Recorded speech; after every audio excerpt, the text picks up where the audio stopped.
I just came down for a quick look.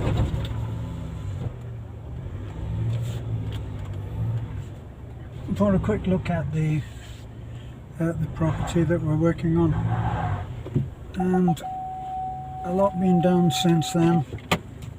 A lot of the nicer work that brings it all together. Have to say they're doing a great job. I love that house.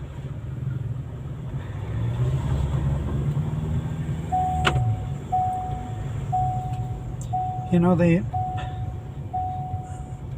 what can sometimes be a problem is the difference between how a foreigner will interact with a foreigner and how a Filipino will interact with his fellow workers. And sometimes it can be a problem because like the movie Lost in Translation, stuff can get lost in translation. Let me put my belt on, satisfy those people who like to tell me to put my belt on. Actually, I always wear my belt. It's just that I've gone into the bad habit of waiting until I'm in motion before I do it. So, just looking at the work, it doesn't, obviously I could be wrong because I don't speak the language, so a lot of what is happening I don't hear, well, I don't know what I'm hearing. So so I may be missing things, but what it seems to me is that giving praise, giving compliments doesn't seem to be a Filipino way. When I came to Bohol, which is now around 8 years ago with Beth, and kids like Telek were just little kids, and it seemed to me that nobody ever told them that they were loved. It seemed crazy to me, and I made it my mission to make sure that the people that I interacted with knew that they were loved. When I first met Nanai, Beth's mother, she's gonna be my mother-in-law. I gave her a hug. It was like hugging a block of wood. It was as if she was petrified that she was going to turn into something. And it took 6 or 7 years before that changed. And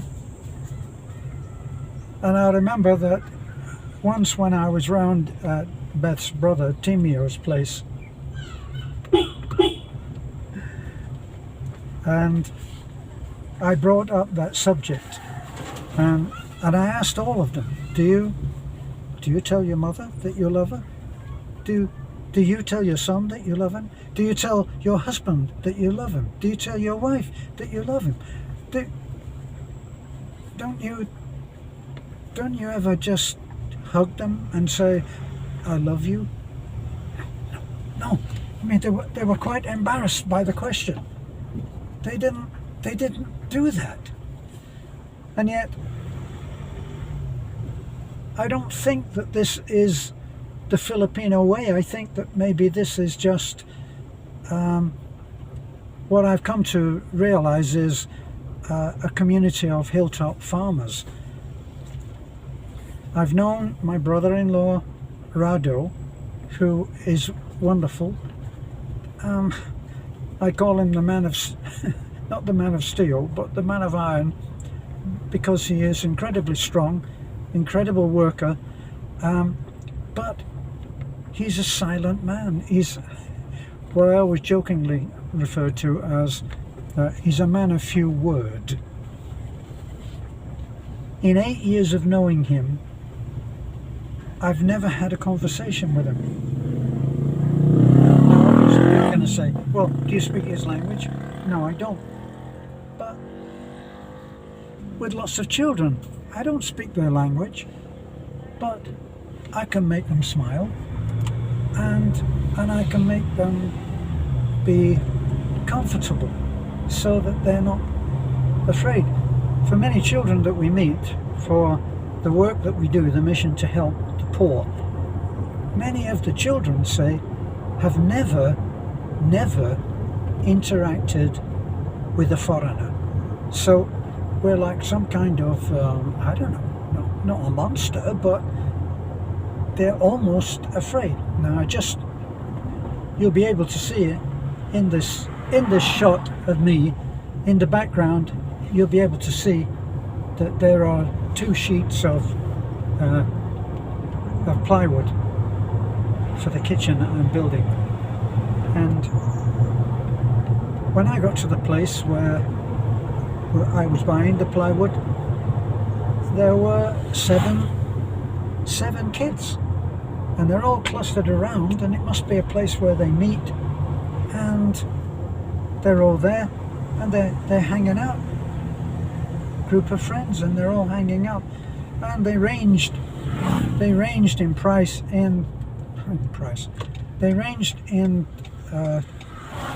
size and age of something like, maybe the youngest was maybe 7 or 8, and then going up and maybe 11 or 12, and they're there.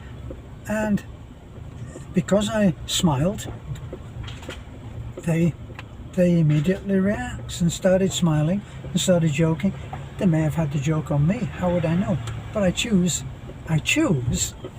not to think that they're having a joke on me, but with me, about a foreigner, which I am.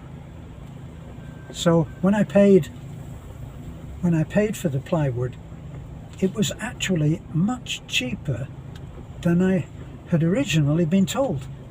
When I got there, I went over to where the plywood is stacked, and I said, I want, to the man that came to serve me, I want 2 pieces of this. How much are they? And he gave me a price from the lady at the desk, so it wasn't a misprice. He said that it was 1,280 pesos. And I had thought that because it was marine ply, 3/4 inch marine ply, that's the best ply. The marine ply is the best. Hey, give me money! Money, give me money! See, unfortunately some kids will greet you with, hey, give me money, and those are the ones that don't get money. So anyway, when I got there and paid my bill, I said, how much is a Coca-Cola? And I think it was 12 pesos. I said, I would like to buy 7 Cokes, and I'll pay you for the 7 Cokes. Would you give them to those kids? And she was happy to do so.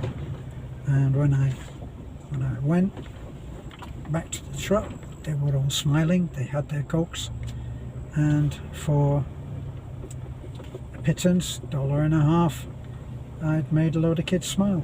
Seemed like a good deal to me.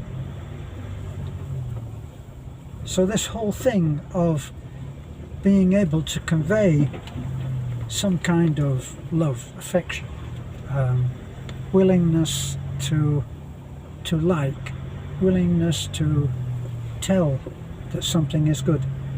When I went to the house that's being built and our Superman team, I went to Beanie.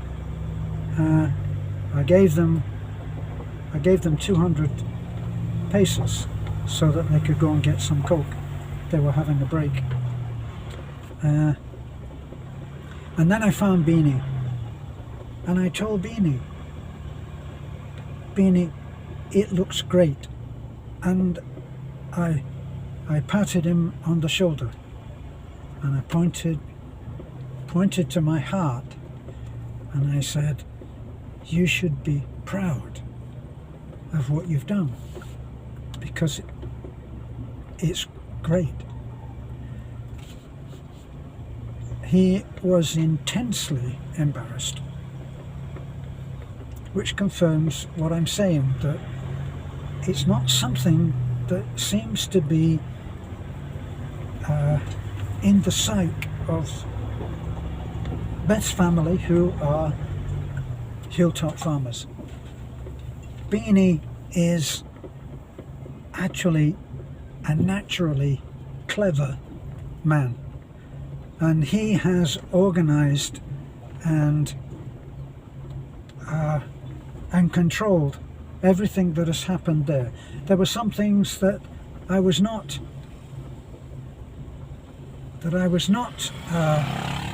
pleased with, that I didn't feel was strongly built enough. There were some beams that should have gone across, because the span between one wall and the next was too great not to have a hefty old beam.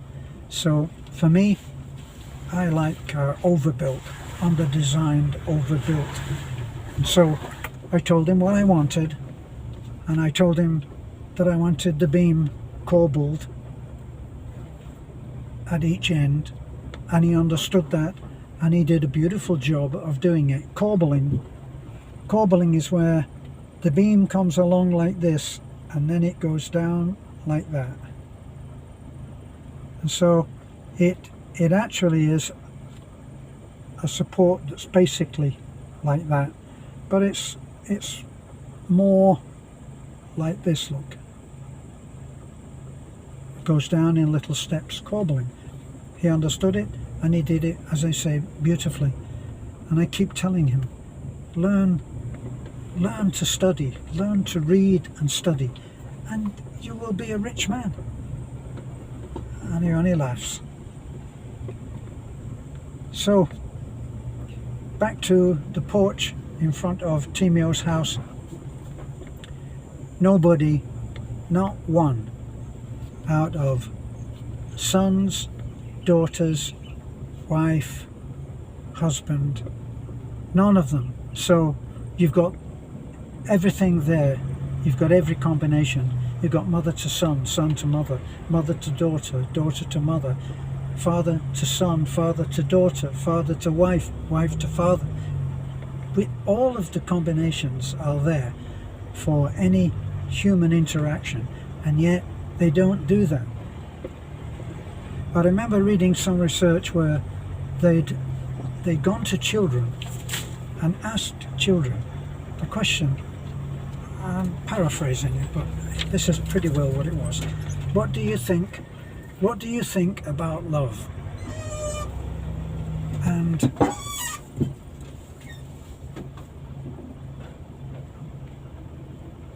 don't know what that noise was.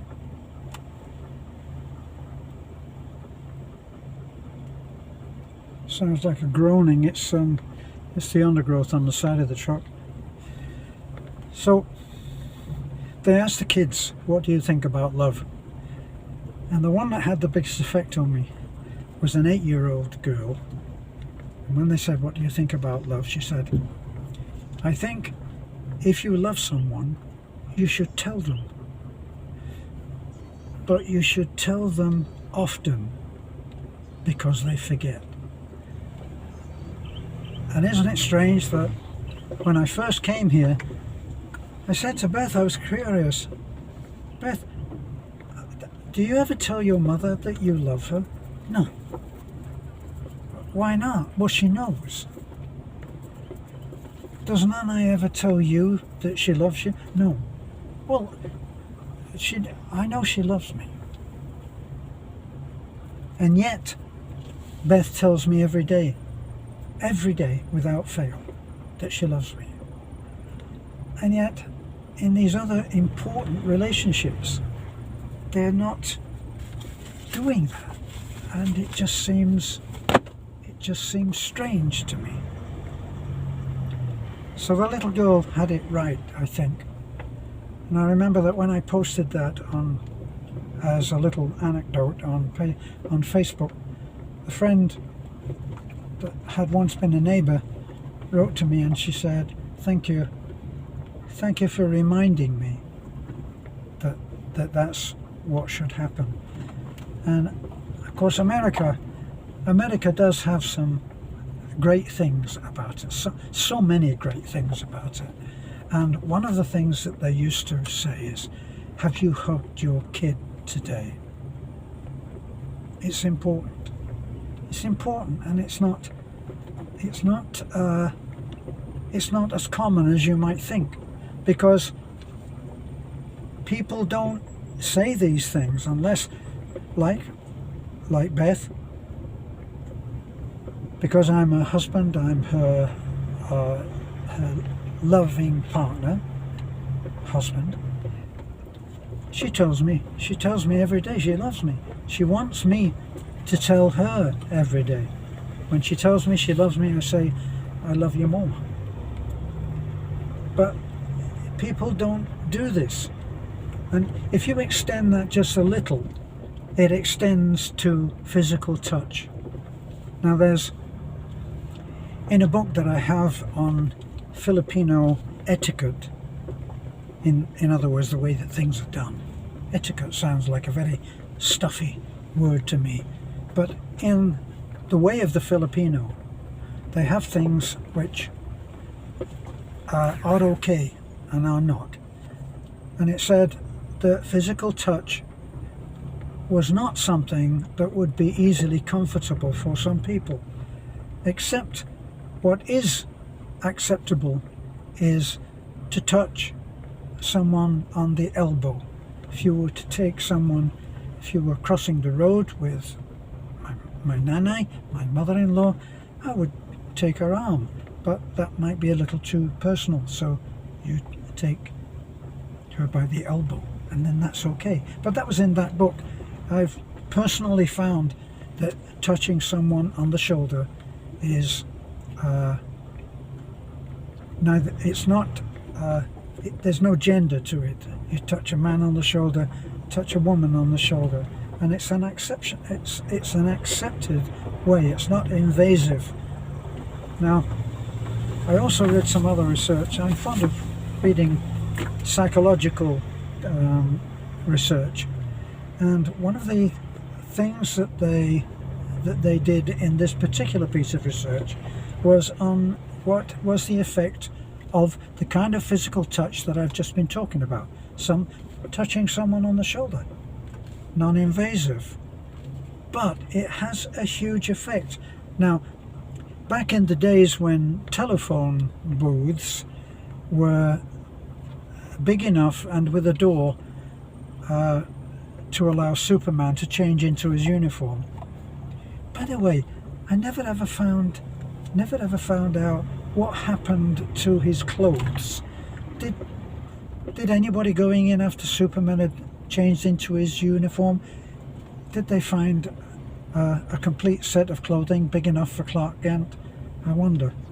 Anyway, that's when in the UK they were quite large and they were big enough for two people to be in. So what they found was that if they left something on the box, there was a box where you put your coins in, and a little place where obviously women could put a handbag or something if they had to make a call. And if they left something on the top of that box, now you've got to remember that nobody had a cell phone in those days, 1900 and frozen to death. Nobody had a cell phone, so you had to go and wait outside a telephone box for your turn, and there'd often be a line, a queue, as we would say in the UK. There'd be a queue outside. Now this is what the experiment was. What would be the effect of touching someone on the shoulder when you left the box? So they left something, I don't know, maybe a few coins or a bag or something like that. Not necessarily something of a huge expense or value. They'd leave it there. Now, if when they left the box, the next person in the line, if they touched them on the shoulder and said, "It's all yours, sorry to keep you waiting," that person always told them, "Wait, you left something on the box." Now, if they didn't touch anybody and didn't talk to the next person in line, just left and let the door swing, and the person then found whatever was on the box, a lot of the time they never said anything. So they just took possession of whatever was left on the box. So the physical touch is important. And I remember I knew someone, a friend who was a waitress, and this was in Florida, and she noticed that when elderly people, retirees, lots of retirees in Florida, and she noticed that a lot of women dined alone, and she assumed, maybe right or maybe wrong, but she assumed that that person was probably a widow and they were dining alone. So whenever she went to help them to take their order, she always touched them on the shoulder and said, "Now, what can I do for you?" And the physical touch was electric. Which is the last story that I'm going to tell you, because one always leads on to the other. But I read the account of a lady who was in her 40s, and she was dining alone. And as she took her seat to dine alone, she noticed that there was an elderly woman sitting alone at her table. And just on a whim, she went over to the lady and introduced herself and said, "Hi, I noticed that you're dining alone. Could I join you? Because I'm dining alone too. Would it be okay for me to join you?" Now, the old lady was very happy for that, and they dined and had lunch together, and that one-off meeting on the spur of the moment brought the younger woman a friendship which she treasured, and which the old lady treasured as well. And after that, they often dine together as friends. So that's it for me. God, what a waffler. Bye for now.